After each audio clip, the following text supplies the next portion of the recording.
नमस्कार, मैं योगेश कुमार आप सभी का स्वागत करता हूं। झारखंड सेक्शन की आज ये दूसरी क्लास है और बहुत ही इम्पोर्टेंट क्लास। यहाँ से प्रत्येक परीक्षाओं में प्रश्न पूछे गए हैं और इस प्रश्न की जो प्रकृति होती है बड़ा ही सिंपल होती है, लेकिन यहाँ पर समझने वाली बात यह है कि कैसे अगर कभी क्वेश्चन में ट्विस्ट आए तो उसे कैसे हम हैंडल करेंगे। तो आज हम लोग सेकंड क्लास में जो इम्पोर्टेंट टॉपिक है वो है झारखंड का प्रमुख उद्यान एवं अभ्यारण्य, मेजर पार्क्स एंड सेंचुरीज इन झारखंड। झारखंड में जो मुख्य रूप से पार्क्स बनाए गए हैं और जो उद्यान बनाए गए हैं, कितने राष्ट्रीय उद्यान हैं और किस प्रकार के अन्य संरक्षित वन हैं, उन वनों के बारे में यहाँ पर हम लोग बात करेंगे। यानी कि किस जीव के लिए कौन सा क्षेत्र तैयार किया गया है झारखंड सरकार के द्वारा या भारत सरकार के द्वारा, जो कि झारखंड में है, उसके संबंध में यहाँ पर हम लोग चर्चा करेंगे। चर्चा करने से पहले एक बात और आप लोगों से मैं बता देता हूँ कि आप लोगों की वैकेंसी बहुत ही जल्द आने वाली है, इसलिए ज़्यादा से ज़्यादा क्लासेस को रिवीजन करते जाएं। और रिवीजन करते जाने का मतलब ये है कि नोट्स भी अपना तैयार करते जाएं। जब भी क्लासेस का वीडियोज अपलोड होती है तो आप लोग नोटबुक लेके ही बैठे और नोटबुक के साथ में आप लोग उसको नोट डाउन करते जाएंगे।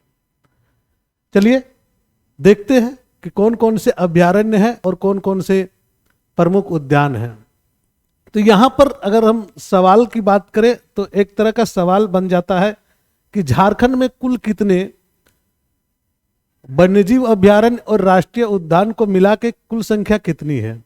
तो इसकी संख्या कितनी है, तो इसकी संख्या है 12। कितनी, तो 12। और अगर हम कहेंगे कि राष्ट्रीय उद्यान कितनी है, तो राष्ट्रीय उद्यान की संख्या यहाँ पर कितनी है, तो 1। यानी कि वन्यजीव अभ्यारण्य की संख्या कितनी है, तो 11 और एक राष्ट्रीय उद्यान मिला के यहाँ पर कितने हो जा रहे हैं, टोटल 12। इसलिए झारखंड में एकमात्र जो राष्ट्रीय उद्यान है उसके बारे में जानना बहुत ही आवश्यक है, और उस राष्ट्रीय उद्यान का नाम क्या है, बेतला राष्ट्रीय उद्यान। ये क्या नाम है, बेतला राष्ट्रीय उद्यान। इसकी स्थापना हुई थी 1986 में, इसकी स्थापना की गई थी। इसमें बहुत तरह की चीजें हैं जो ध्यान देने वाली बात है, और बहुत तरह की चीजें हैं जिसको हम लोगों को समझना है। और यहाँ पर क्या होते हैं कि क्वेश्चंस थोड़ा सा फंसाते हैं, और जो क्वेश्चंस फंसते हैं उन स्टूडेंट्स का 1 नंबर घट जाता है। आपको यहाँ पर अपने एक क्वेश्चंस को नहीं घटाना है, चाहे स्कोर जो भी हो, 3 नंबर हो या 1 नंबर हो, एक क्वेश्चंस आपको नहीं घटाना है। इसलिए पूरे वीडियो को ध्यान से देखेंगे, स्किप नहीं करेंगे। इसकी स्थापना जो है किस प्रकार से हुई थी, क्या होता है, आपका कंप्लीट जानकारी आप लोगों को आज के इस क्लास में हम देने वाले हैं। ये देखिए, हमारे पास एक सवाल का तो जवाब मिल गया आपको कि टोटल अगर हम कहेंगे वन्यजीव अभ्यारण्य कितने हैं, तो 12 है, जिसमें 11 जो है वन्यजीव अभ्यारण्य के क्षेत्र में आता है और 1 जो है राष्ट्रीय उद्यान है। यानी कि झारखंड में एकमात्र जो राष्ट्रीय उद्यान है वह उद्यान का नाम क्या है, बेतला राष्ट्रीय उद्यान। अब थोड़ा सा समझ लेते हैं कि राष्ट्रीय उद्यान क्या होता है और अभयारण्य क्या होता है, क्योंकि कभी कभी क्वेश्चंस में इस टाइप से आ जाते हैं तो बड़ा दिमाग में हैंग करने लगता है कि कैसे राष्ट्रीय उद्यान और कैसे हम राष्ट्रीय उद्यान और कैसे राज्य का जो अभयारण्य है उस पर कैसे हम तुलना करेंगे। तो यहाँ पर देखिए एक परिभाषा है, उसे देखेंगे। ऐसा उद्यान जिसे किसी राष्ट्र की प्रशासन प्रणाली के द्वारा, किसी राष्ट्र की प्रशासन प्रणाली के द्वारा औपचारिक रूप से संरक्षित करा गया हो। यानी कि औपचारिक रूप से इसे कौन संरक्षित करेगा, राज्य नहीं बल्कि राष्ट्र। यानी कि हमारे यहाँ जो संरक्षण करेंगे वो कौन है, तो भारत। यानी कि इंडियन गवर्नमेंट के द्वारा जिस क्षेत्र को संरक्षित वन के रूप में घोषित किया गया है उसे हम लोग क्या कहते हैं, राष्ट्रीय उद्यान कहते हैं। अलग अलग देशों ने अपने राष्ट्रीय उद्यानों के लिए अलग अलग नीतियां बनाई हैं, और इन सभी नीतियों में लगभग उन क्षेत्रों को वन्य जीवन के आने वाली पीढ़ियों के लिए संरक्षित करना ही उनका मुख्य उद्देश्य होता है। यानी कहने का मतलब है कि सभी राष्ट्र इस प्रकार के अपने अपने नियम और अपने अपने कायदे के अनुसार जो जैसा वहाँ की परिस्थितियां हैं उसके अनुरूप उन्होंने नियम बना के रखे हैं, और उन नियमों के तहत क्या कर रहे हैं, राष्ट्रीय उद्यान की जो रूपरेखा है या जो नीति है उस नीति पर काम करते हैं। तो इन्हीं नीतियों के आधार पर भारत में और जो राष्ट्रीय उद्यान की नीति है वो भी काम कर रही है, और झारखंड में इस नीति के तहत भारत का एकमात्र जो राष्ट्रीय उद्यान पड़ता है उसका नाम हम लोगों ने देखा बेतला राष्ट्रीय उद्यान। यहां पर अगर कहेंगे तो टोबैको एक देश है जहां पर सन 1776 में एक पहाड़ी है, वहां पर टोबैको का एक पहाड़ी है जहां पर सन 1776 ईस्वी में एक वन को संरक्षित किया और जिसे विश्व का सबसे पहला राष्ट्रीय उद्यान माना जाता है। अगर क्वेश्चन कभी आ जाए इस प्रकार का कि विश्व का सबसे पहला राष्ट्रीय उद्यान किसे माना जाता है, तो यह कहाँ है, तो टोबैको में जो है एक पहाड़ी था, उस पहाड़ी को संरक्षित किया गया और इसी संरक्षित क्षेत्र को क्या कहा जाता है, विश्व का पहला राष्ट्रीय उद्यान इसे माना जाता है। तो अब सवाल मन में ये होता है कि ये तो राष्ट्रीय उद्यान हो गया, तो फिर हम जो अभयारण्य है वो किसे कहते हैं, यानी कि सेंचुरी जो है उसको हम क्या कहते हैं और उसकी क्या परिभाषा होगी। तो अभयारण्य का मतलब होता है अभय जोड़ आरण्य, यानी कि अभय मतलब होता है जहां भय ना हो, जहां भय ना हो यानी कि अभय हो, यानी कि वैसा क्षेत्र जिस क्षेत्र में जिसके लिए घोषित है उसके लिए कोई भी अभय ना हो, यानी कि कोई भी भय ना हो, अभय ना हो नहीं, कोई भी भय ना हो। जब भय नहीं होती है तो अभय कहते हैं, और वह क्षेत्र अभय अरण्य में किसी जीव का नाम होता है तो वह उस जीव के लिए संरक्षित क्षेत्र हो जाता है। अगर हम कहेंगे मनुष्य के लिए कोई ऐसा जगह जहां पर मनुष्य को किसी प्रकार का डर नहीं हो, तो वह मनुष्य के लिए अभय क्षेत्र हो जाएगा या अभय निवास स्थान हो जाएगा। लोग मुख्य रूप से अपने घरों में अभयता के साथ रहते हैं, एकदम निफिकिर होके, जहां पर किसी प्रकार का कष्ट नहीं, किसी प्रकार का लोगों के साथ में कोई बहुत ज्यादा परेशानी नहीं होती है, यानी कि सेफ जोन जिसको बोलते हैं। और यही सेफ जोन अगर अरण्य जुड़ जाए साथ में, यानी कि वो सेफ जोन प्लस अरण्य का मतलब हम लोग इतिहास में भी पढ़े थे आरण्यक में, अरण्य का मतलब होता है जंगल, यानी कि वो ऐसा क्षेत्र वैसा जंगल जो अभय हो, किसके लिए, जहां पर किसी प्रकार का भय नहीं हो, जो निश्चित मात्रा में अगर जिस जीव के लिए कहा गया है उस जीव के लिए वह जगह अभय हो। अगर हम कहें कि एक ही जगह में हिरण के लिए भी अभयारण्य बना दिया जाए और शेर के लिए भी अभयारण्य बना दिया जाए और क्षेत्र जो है वो खुला हो, तो क्या वह हिरण के लिए अभयारण्य होगा? क्योंकि उसके लिए अभय तभी होगा जब वो शेर या टाइगर या जो उनको मारने वाले लोग हैं उनसे वो संरक्षित हो। यानी कि वैसा स्थान, जिस स्थान पर हिरण के लिए अलग से ऐसा जोन बना दिया जाए जहां पर वह किसी अन्य जंगली जानवर या अन्य जीवों से भी किसी प्रकार का खतरा ना, तो उसे हम लोग कहते हैं अभय। अभयारण्य, अरण्य मतलब होता है क्या, तो जंगल, यानी कि उस जंगल जहां पर वह जीव अभय के साथ रह सकते हैं, बिना डरे रह सकते हैं। अरण्य का मतलब वन होता है, भय के साथ नहीं रहता। यानी कि सरकार अथवा किसी अन्य संस्था, यहां पर एक चीज और ध्यान देंगे, वहां पर पूरी तरह से सरकार पर था, राष्ट्रीय सरकार पर। यहां पर कहा गया है सरकार अथवा किसी अन्य संस्था। अन्य संस्था कहने का मतलब है कई संस्थाएं जो है, अन्य संस्थाएं कहने का मतलब कई संस्थाएं जहां पर उनकी फैक्ट्रीज हैं, जहां पर वे अपने क्षेत्र बसाए हुए हैं, उन क्षेत्रों में इस प्रकार के उद्यानों का निर्माण करते हैं। जैसे कि आप अगर बोकारो आएंगे तो पंडित जवाहरलाल नेहरू जैविक उद्यान आपको मिल जाएगा, जो कि बोकारो स्टील प्लांट के द्वारा उसे बसाया गया है। इसी प्रकार के कई अन्य जगहों में भी है, तो वो संस्थाओं के द्वारा कहा जा सकता है, उसे हम राष्ट्रीय या राजकीय नहीं कह सकते हैं। तो उन संस्थाओं के द्वारा बनाया गया जो संरक्षित क्षेत्र है उस क्षेत्र को हम लोग कहते हैं अभयारण्य। यहाँ पर पक्षी विहार भी आता है, जो पंछियों के लिए भी संरक्षित क्षेत्र होता है। इनका उद्देश्य सिर्फ एक ही है कि ज्यादा से ज्यादा उस क्षेत्र में पशु पक्षी जो है वह संरक्षित महसूस करे और वह आरक्षित महसूस करे, वो अपने जो नित्य कर्म है उसको आसानी से कर सके, वो वहाँ पर विचरण कर सके, वहाँ पर कंप्लीटली जो है अपने प्रजनन, अपनी जो और सारी जो क्रियाएं हैं वह अपनी जो वातावरण में कर सके, वैसी वातावरण प्रस्तुत करना इसका मुख्य लक्ष्य है। यहाँ पर दो चीजें और होता है, पंछियों का विकास करना भी और शिक्षा के साथ साथ अनुसंधान भी। अगर किसी जीव पर अनुसंधान हो तो वहां पर उसे मदद मिले। चलते हैं, अब हम लोग देखते हैं राष्ट्रीय उद्यान के बारे में, और जिस राष्ट्रीय उद्यान का हम लोग बात कर रहे हैं उसका नाम है बेतला राष्ट्रीय उद्यान, यानी कि वह राष्ट्रीय उद्यान जो कि हमारा राष्ट्र के द्वारा निर्मित किया गया है। और इस यहाँ पर किसका किसका संरक्षण है, क्यों इसका नाम बेतला पड़ा है, इस बारे में हम लोग आज यहाँ पर चर्चा करेंगे। यहाँ पर एक चीज देखेंगे तो वन्य जीवन सुरक्षा के लिए पलामू जिले में वन क्षेत्र में इस उद्यान की स्थापना की गई थी। वो खास स्थान है जहां पर 1932 में पहली बार बाघ की गणना हुई। पहला क्वेश्चन आपके लिए बन जा रहा है कि पहली बार बाघ की गणना किस स्थान पर हुई थी। पहली बार बाघ की गणना किस स्थान पर हुई थी, तो यह कहां पर हुई थी, 1932 में पहली बार बाघ की गणना हुई थी और यह हुई थी बेतला राष्ट्रीय उद्यान में। इस वन्य क्षेत्र को 1947 में भारतीय वन अधिनियम के तहत एक रिजर्व क्षेत्र के रूप में अलग किया गया।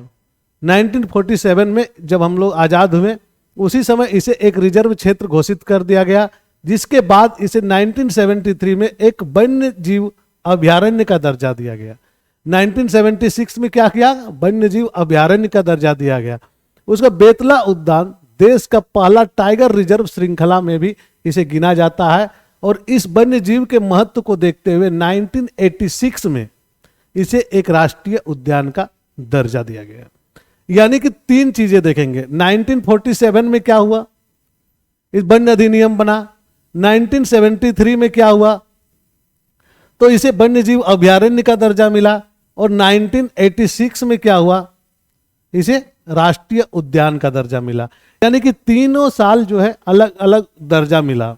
और इस कारण से ये तीनों ही पॉइंट इंपॉर्टेंट हो जाते हैं। कब इसे राष्ट्रीय उद्यान का दर्जा मिला, कब यह वन्य जीव अभयारण्य था, सिर्फ वन्य जीव अभयारण्य था, कब इसे संरक्षित क्षेत्र घोषित किया गया, रिजर्व क्षेत्र घोषित किया गया।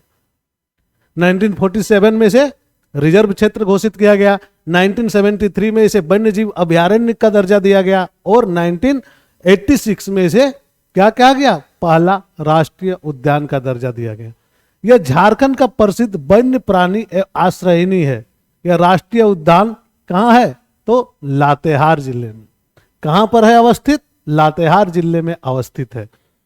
यहां पर देखेंगे जो पलामू जिले के वन क्षेत्र कहा गया है, ना कि पलामू जिले में, बहुत लोगों को कंफ्यूजन हो जाती है। यह कहां है, राष्ट्रीय उद्यान लातेहार जिले में अवस्थित है, जो कि रांची डाल्टनगंज सड़क मार्ग पर रांची से लगभग 156 किलोमीटर की दूरी पर यह अभयारण्य अवस्थित है। और इस अभयारण्य के प्रमुख जीव जंतुओं में शेर है, रॉयल बंगाल टाइगर है, यहाँ पर हाथी है, चीता है, चीतल है, हिरन है, बंदर है, ये जो प्रमुख है। यहाँ पर और भी कई व्यवस्थाएं हैं।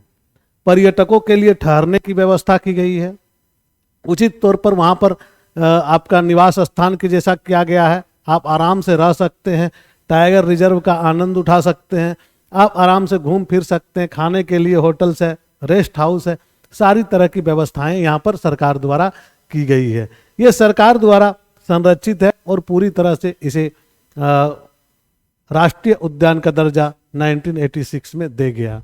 यहाँ पर कहते हैं 1973 से 1974 तक भारत सरकार द्वारा बाघों का स्वस्थानीय संरक्षण कहते हैं, जिस स्थान में बाघ रहते हैं उसी स्थान में उनका संरक्षण करना। स्वस्थानीय संरक्षण एक होता है किसी और जगह ले जाके उनको संरक्षण प्रदान करना, लेकिन ये उसका अपना नेचुरल स्थान है जहां पर वे निवास करते थे और उसी निवास स्थान पर ही उनका संरक्षण किया गया।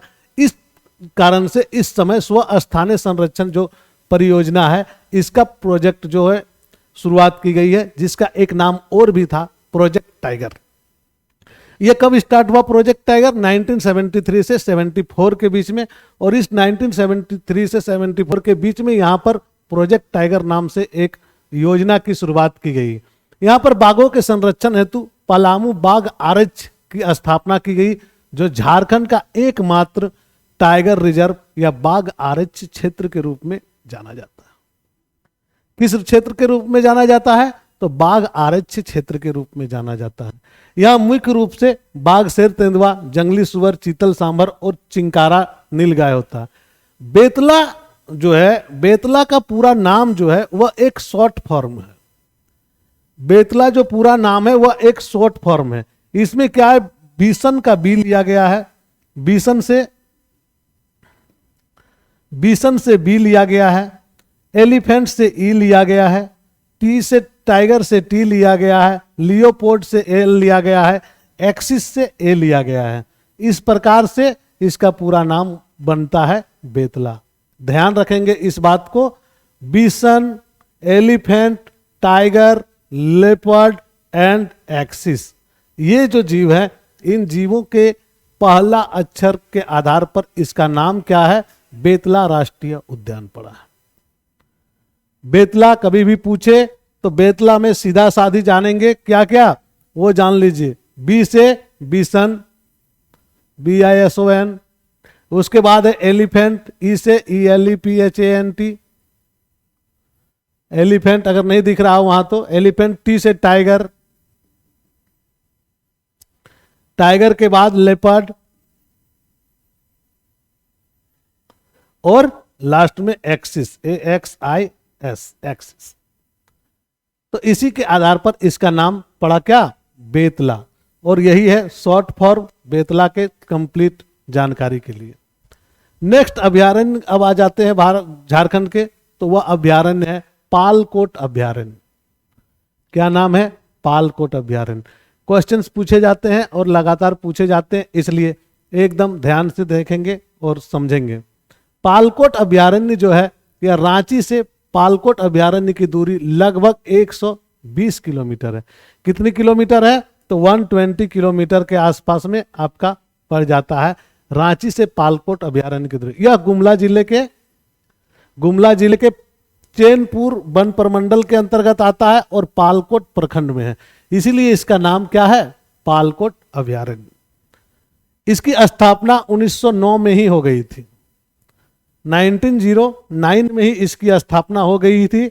और पालकोट अभ्यारण्य चारों ओर इसकी नदियां बहती हैं। इन नदियों में शंख नदी है, बांकी नदी है, सिंजरा नदी है, पैलमारा नदी है और तोरपा है। यानी कि चारों तरफ से एक ऐसा वन क्षेत्र है जिसके चारों तरफ से क्या है? नदियां प्रभावित होती है, और यह बीच में एक तरह का वन क्षेत्र बना हुआ है। चारों तरफ इसकी नदियां बहती है। कहां पर? किस वन्य जीव अभ्यारण्य में या किस अभ्यारण्य में? पालकोट अभ्यारण्य में। मुख्य रूप से यह अभ्यारण्य चीता, भालू, लकड़बग्घा, भेड़िया, सियार, बंदर, खरगोश आदि वन्य पशु यहाँ पर पाए जाते हैं। और पालकोट, चूंकि हम लोग जानते हैं कि पालकोट हमारा ऐतिहासिक स्थलों में भी गिना जाता है, इसलिए यहाँ का बहुत ही बड़ा महत्व भी रहा है। क्योंकि छोटानागपुर के राजा के महल का अवशेष आज भी पालकोट क्षेत्र में आपको मिल जाएंगे। स्क्रीनशॉट ले सकते हैं।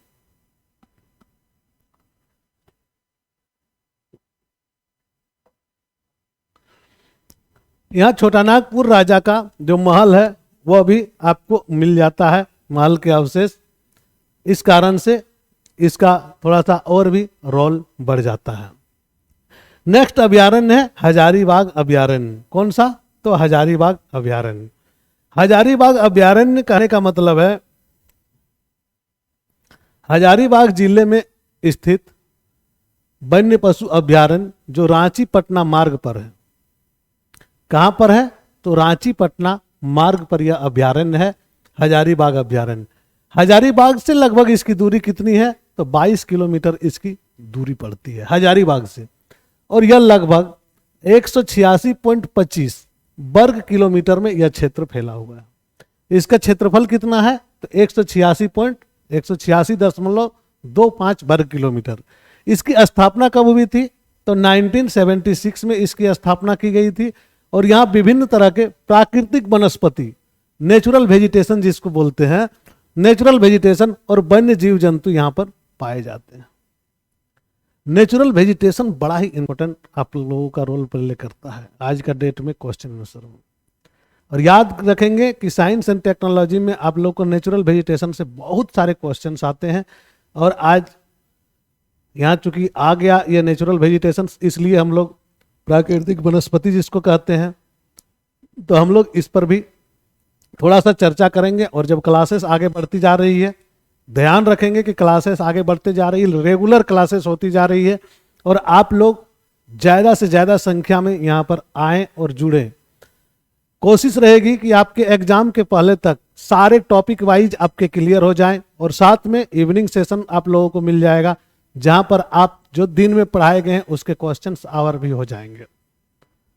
बड़ा ही सिंपल वे में आप लोगों की तैयारी हो जाएगी और ज़्यादा इधर उधर का चक्कर में ना पड़े, ध्यान रखेंगे। यहां पर सांभर, चीता, नीलगाय, भालू, बाघ, गेंडा, जंगली सुअर, लंगूर, हिरन आदि वन्य पशु पाए जाते हैं। यहां पर अगर बात करेंगे कि यहां पर इन चीजों को दिखाने के लिए 4 वॉच टावर का निर्माण किया गया है हजारीबाग वाइल्ड लाइफ सेंचुरी में। वॉच टावर कहने का मतलब है वैसा टावर जहां से सारे पशु पंछियों का या जीवों का निगरानी रखा जा सके। और ये ऊंचे वॉच टावर बनाए गए हैं। इसकी ऊंचाई कितनी है? लगभग 200 फीट की ऊंचाई। अब क्वेश्चंस किस प्रकार से बनते हैं ये देख लेंगे। क्वेश्चंस पर बनते हैं कि ये जो हजारीबाग अभयारण्य है यह इसका जो क्षेत्रफल है वह कितना है। पहला क्वेश्चन बन जाता है इसकी स्थापना कब की गई। ये क्वेश्चन बन जाता है प्राकृतिक वनस्पति और वन्य जीव जंतु निम्न में से किस अभयारण्य में पाए जाते हैं। किस अभयारण्य में वॉच टावर की निर्माण की गई है जिसकी ऊंचाई लगभग 200 फीट तक है। 200 फीट तक जिसकी ऊंचाई लगभग है। तो आपका ये सारे जवाब आ जाएंगे कहां पर? तो हजारीबाग अभयारण्य। नेक्स्ट अगर हम लोग जाएंगे तोपचांची अभयारण्य, यानी कि तोपचांची जो तोपचांची लेक है उसी के आसपास में धनबाद जिले में पड़ती है। और यह लगभग अभी बहुत ही बड़ा संरक्षित क्षेत्र के रूप में जाना जाता है। वन्य पशुओं का आश्रय श्रेणी के रूप में विकसित किया गया है। यह अभयारण्य धनबाद जिले के तोपचांची नामक स्थान में है। सड़क मार्ग से अगर जाएंगे तो धनबाद से इसकी दूरी लगभग 37 किलोमीटर पड़ जाती है। और इसकी स्थापना 1978 में की गई थी। 1970 तोपचांची झील की स्थापना नहीं, यहाँ पर तोपचांची अभयारण्य की स्थापना है 1978 में की गई थी। तोपचांची अभयारण्य की स्थापना। अगर इसे बात करेंगे तो पूरा जो क्षेत्र है वह 8.75 वर्ग किलोमीटर में फैला हुआ, यानी कि 8.75 वर्ग किलोमीटर में फैला हुआ है। और चूंकि यह बीच में इसका एक खूबसूरत झील है जिसे तोपचांची लेक कहा जाता है, इस कारण इसका नाम क्या है? हरी पहाड़ी है। बीच में झील भी है और साथ साथ में पशु अभयारण्य भी है, यानी कि तोपचांची अभयारण्य। यहाँ क्या क्या मिलते हैं इसमें? चीता मिल जाते हैं, जंगली सुअर मिल जाते हैं, लंगूर, हिरन और अन्य वन्य पशुओं जो है उनके लिए यह संरक्षित क्षेत्र माना गया। आएंगे तो दिख जाएगा, कभी कभी नहीं भी दिख सकता है, लेकिन है इसके लिए। नेक्स्ट आप लोगों के सामने आता है कोडरमा अभयारण्य। यह कोडरमा अभयारण्य रांची पटना मार्ग पर ही है और हजारीबाग से आगे कोडरमा से लगभग 10 किलोमीटर की दूरी पर यह अभयारण्य है। इसकी स्थापना भी 1976 में की गई थी। सॉरी, तोपचांची का 1978 था और इसका 1976 में इसकी स्थापना हो गई थी। 170.5 वर्ग किलोमीटर में यह क्षेत्र फैला हुआ है, यह अभयारण्य फैला हुआ है। और इस अभयारण्य में यहाँ पर भी सांभर, चीता, नीलगाय, जंगली सुअर, लंगूर, हिरन, खरगोश आदि जीवों का आश्रयदायी के रूप में पाया जाता है। नेक्स्ट आपका आता है दालमा, बड़ा ही इंपॉर्टेंट है और बहुत बार यहां से प्रश्न पूछे गए हैं। दालमा अभयारण्य जो है यह पूर्वी सिंहभूम जिले में है, टाटानगर के पास यह अभयारण्य है। 195 वर्ग किलोमीटर में यह फैला हुआ है और 1976 में ही इसकी भी स्थापना की गई।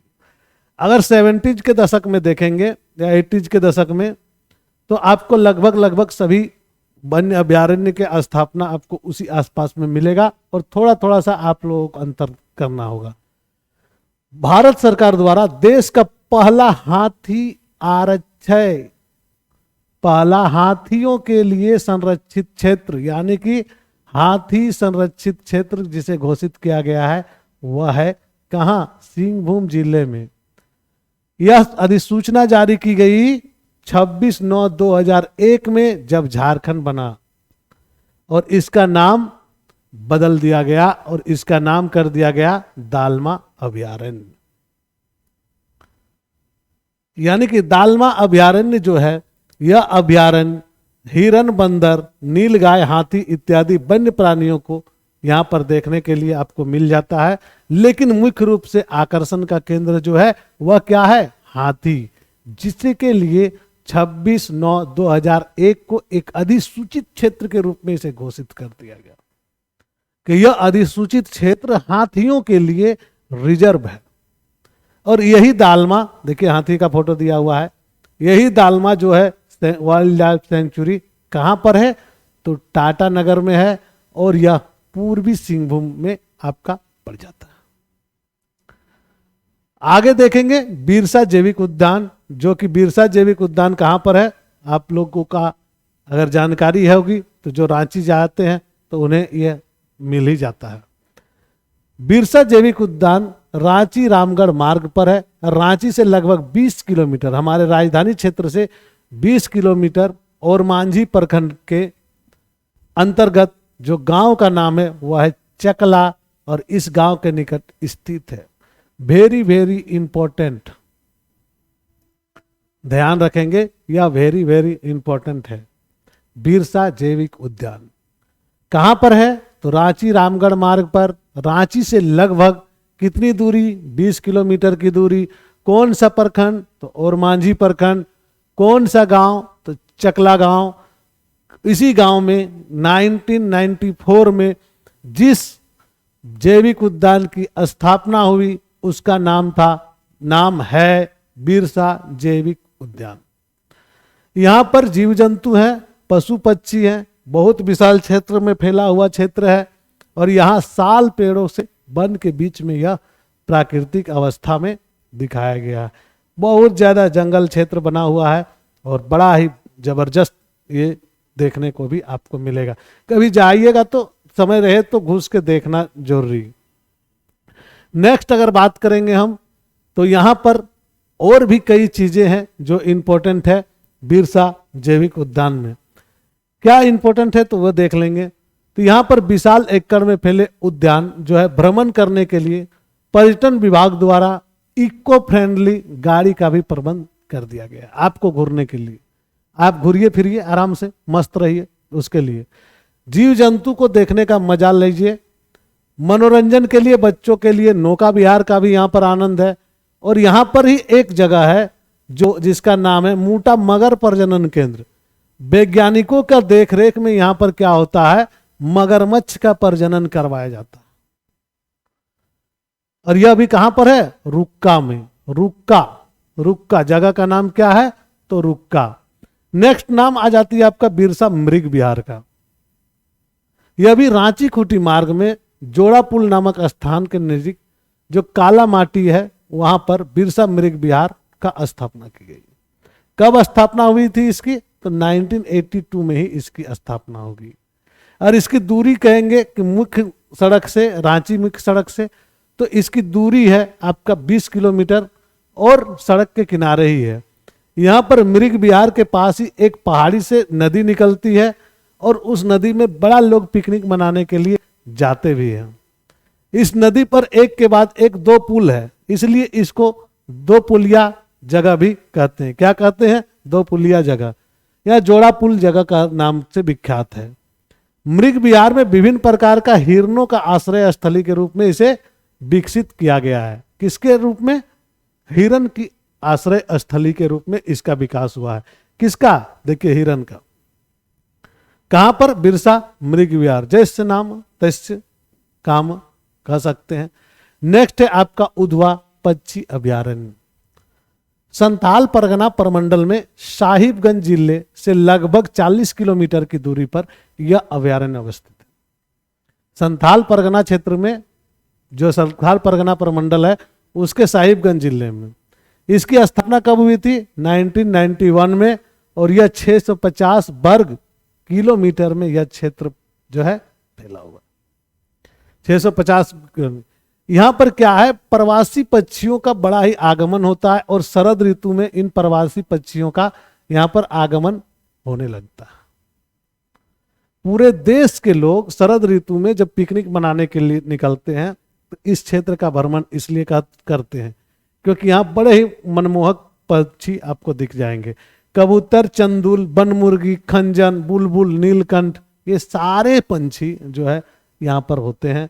और सबसे बड़ी बात है, यहाँ पर राजमहल का जो जीवाश्म है अभ्यारण्य, जो साहिबगंज जिले में है, यही आसपास में ही पड़ जाती है।